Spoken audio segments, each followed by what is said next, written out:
Hey, how's it going there, Cyberland? Chuck the bass player here, and I'm giving you a full production today of my latest solo bass material created here in the lab from the mind of yours truly, from my own black heart out to all of you out there. So what I'm going to do in this piece today is I'm going to perform Mystic Forest in its entirety. That's the bass suite, solo bass suite that I told you about that I wrote a while back. I don't know, a couple months ago, whatever it was. I just haven't, with everything else, with the live performances and my new soul album writing on guitar that I'm doing, guitar vocal, Terrestrial Hearts, put a lot of hours into that. So for my next soundstage, which that's coming up this summer at some point. I don't know exactly when on an ETA yet. I've got to get the soundstage over here behind your right fired up, and just a full mix PA, full concert mode.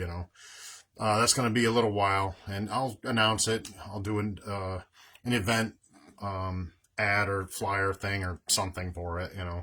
That's not today. That's not what this is.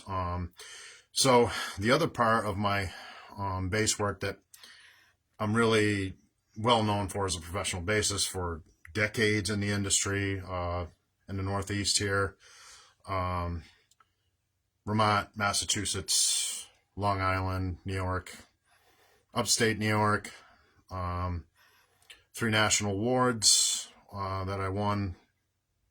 2 from Billboard magazine, 1 from University of Virginia on a national competition years ago, and the other 2 were Billboard magazine for my rock bass category. The other one was jazz bass category. So in my jazz studies, just to give you all a little background, I played 4 years in a Mount Anthony jazz band. That was where my jazz bass studies started a long time ago. And then it continued on through my life, even though I played in mostly cover bands, dance rock, classic rock cover bands, over 4,500 shows performed, 10 pro albums, 5 being my original albums that I mixed and produced and played all the instruments for here and at my other studio location in upstate Vermont, and also 5 pro albums with different bands like Reverse Spin, Naked Ambition.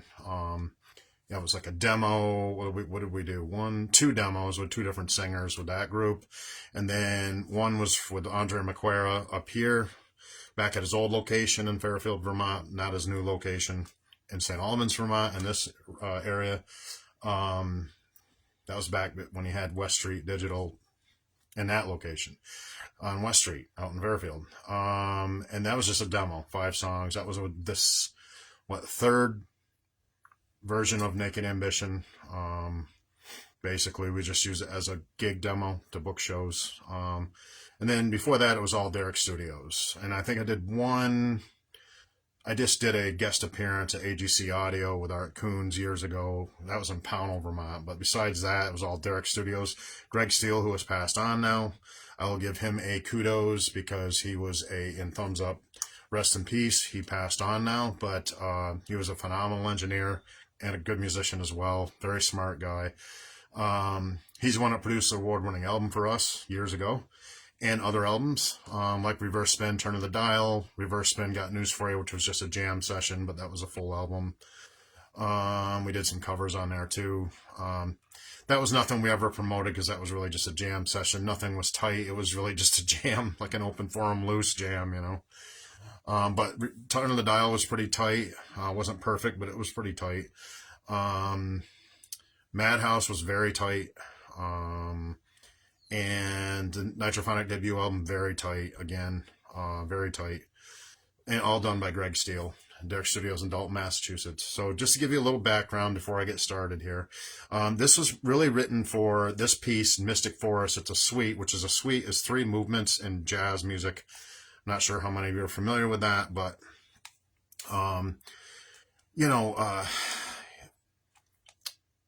it's really, it's 3 movements, so it's kind of like 3 songs in one, and the different movements take different direction. I have some different timing changes in there.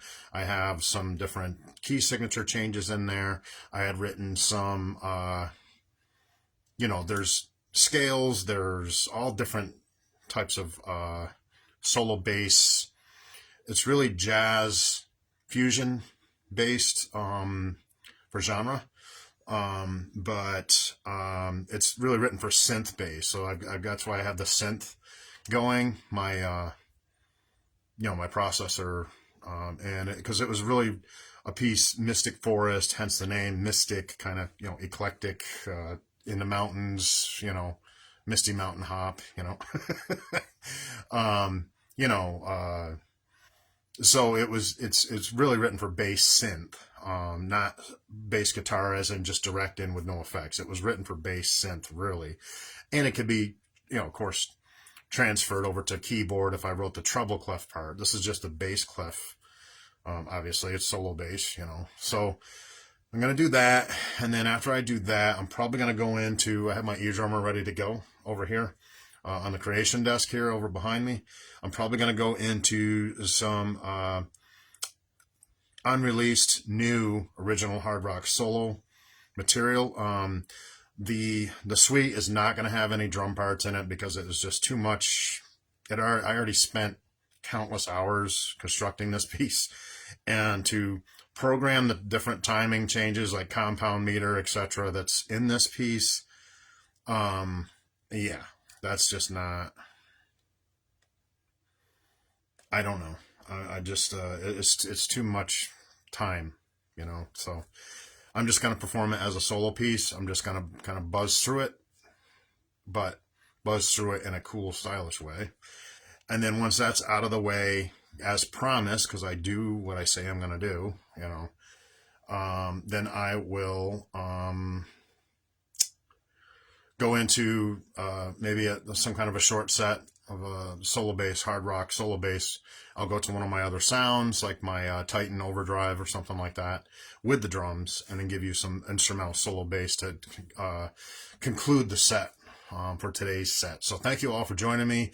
Once again, I am Chuck, the bass player, professional bassist from Northern Vermont, USA. You can catch me out with various artists in the region, that being Nate Machoud, Nabi Reed Project, David Cassidy, Richard Durazo, and now Ed Burgess, actually, who I just discovered a while ago in St. Johnsbury, which is on the 98 Mill stage, which was a great discovery. So there's 5 different artists that you will see me out with live, and more. There'll be others as well.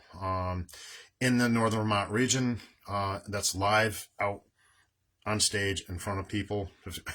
Not this live, well, it could be live, but it'll be live in person. This is just live from my studio, So thanks for joining me, and let's get started. And in my sight reading studies, I always am progressing and advancing myself, and with my jazz-based studies, and then I tend to go into prog rock, jazz fusion, and kind of mix the both of them together as to just into a more contemporary mode opposed to traditional jazz. I do that as well, the Mingus studies and the Stanley Clarke, and the melting pot goes on and on. Of course, I have some of that too.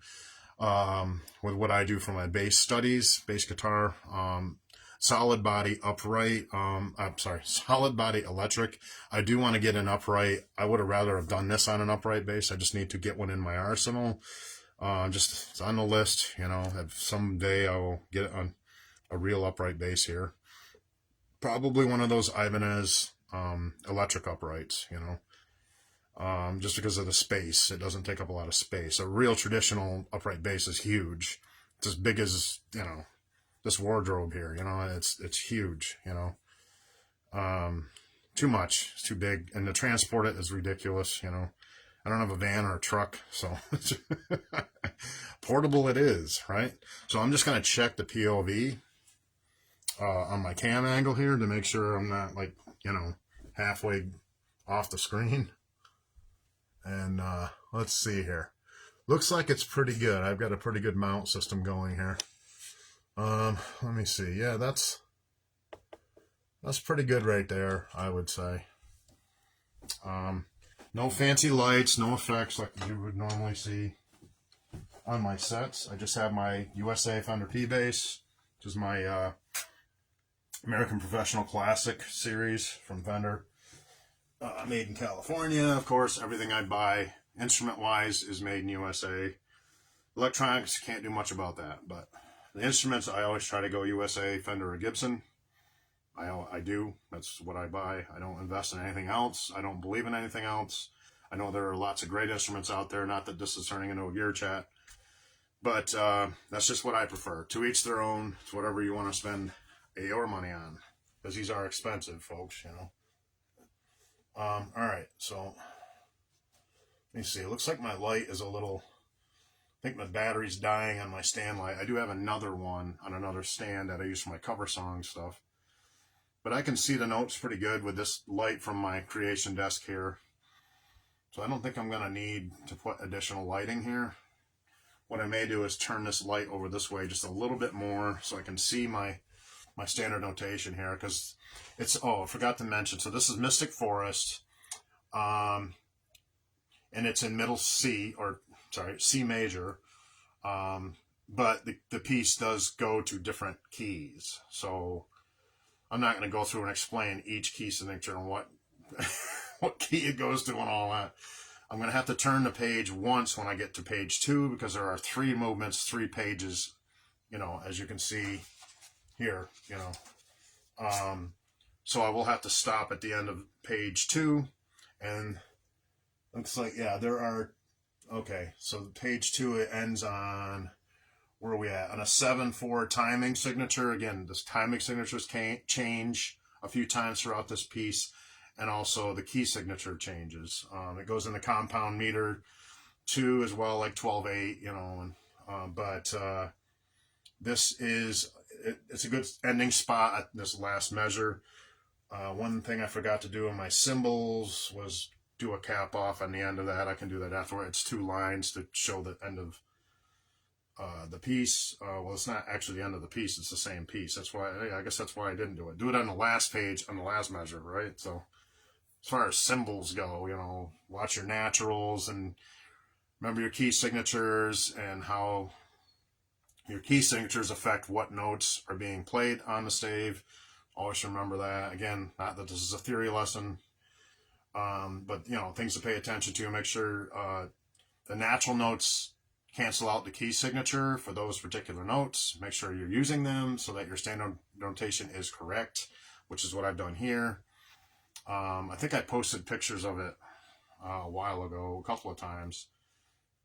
So we're going to go into this. It's just going to be a standalone solo bass with synth, because that's really what it was written for.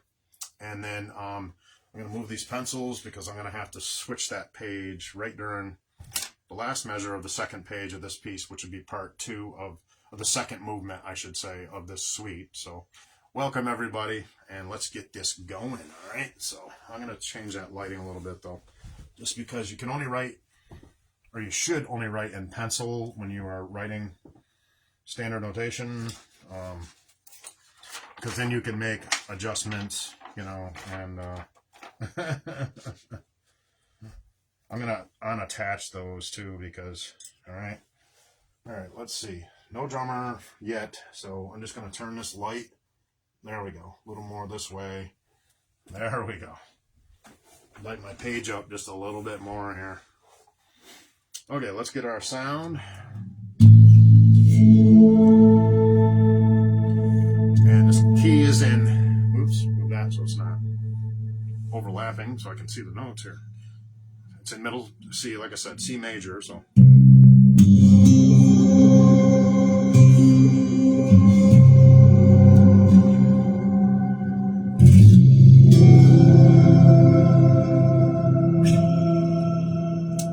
And it starts out in 4/4, nice and easy before it goes into the other meter changes. So let's get this a little closer so I'm not,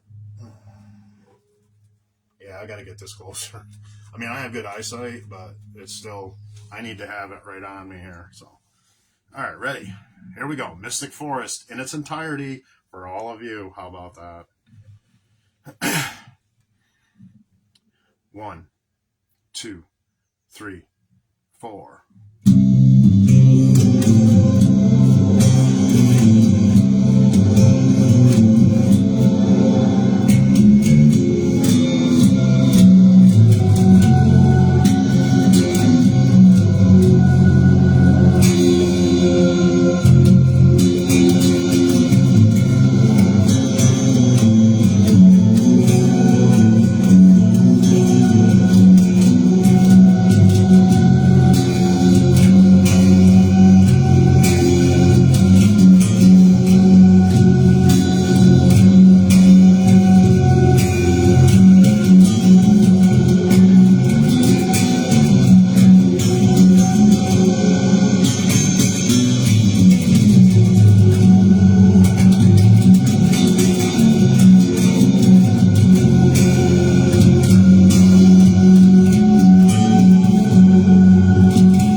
4.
Oh my God, I can't believe I got through that. It's hard to get the rests perfect with the effects because it carries on and it's hard to stop. I'm like, okay, quarter rest, okay, eighth rest, dotted note, you know. It's accenting because of the effects. It makes it a little more difficult to get, but I was doing the right timing. It's just that the sound carries through it, you know, even though I've stopped playing on that particular note, whatever it was. So yeah, it is, folks. Mystic Forest performed in its entirety. And now that I've got through that work, now we can have some fun with non-sight reading material. You didn't realize how long it took me to compose that. Hours and hours. But, you know, I did some practicing with it, with just getting the right,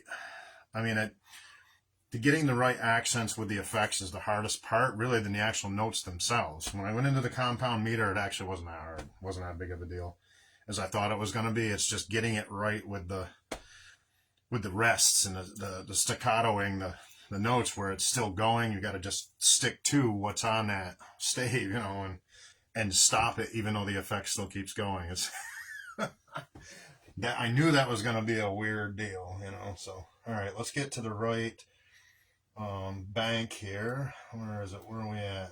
There we go. There we go. Okay.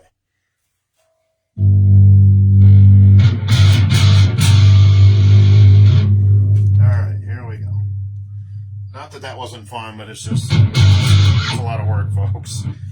I don't do sight reading normally all the time for, like, you know, to go out and get work as a sight reader. But I do it to challenge myself here and to challenge myself in my musical ability and my musical level, and to just go out, or to, you know, to make it as an accomplishment for me and my own personal goals. That's really more than anything else, and theory studies and everything else, of course. But, you know, there were some seriously awkward moments where I almost screwed up the accent or the note itself, where I was right there just on time, hanging on by the thread, because you got to keep eye bouncing. You notice, like, you know, you have to, it's called eye bouncing. You have to be looking ahead. So I'm looking ahead. You can't be staring at your neck all the time. Notice I didn't look down all the time, because you have to be looking at your stave. And then I use peripheral to follow along here, you know. So yeah, it's a different vibe. I've been sight reading since I was a kid, you know, long time ago. But, you know, again, most of the time it's always committing parts of memory and playing by ear.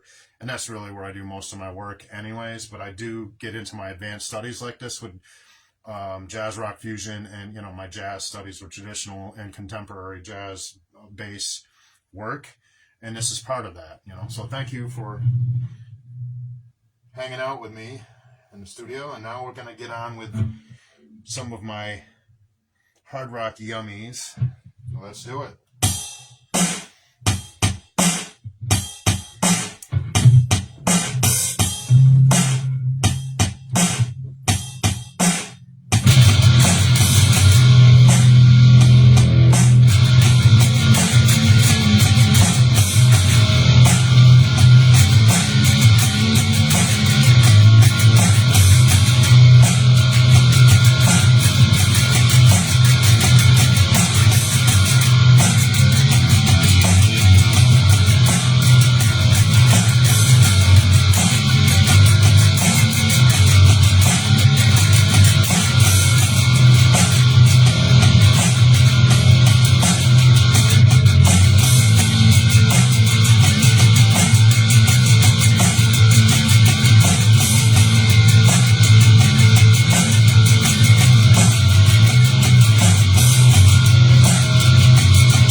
put that in your pipe and smoke it, bass players. Thank you for joining me. I'm Chuck the Bass Player. Until we meet again, thank you all.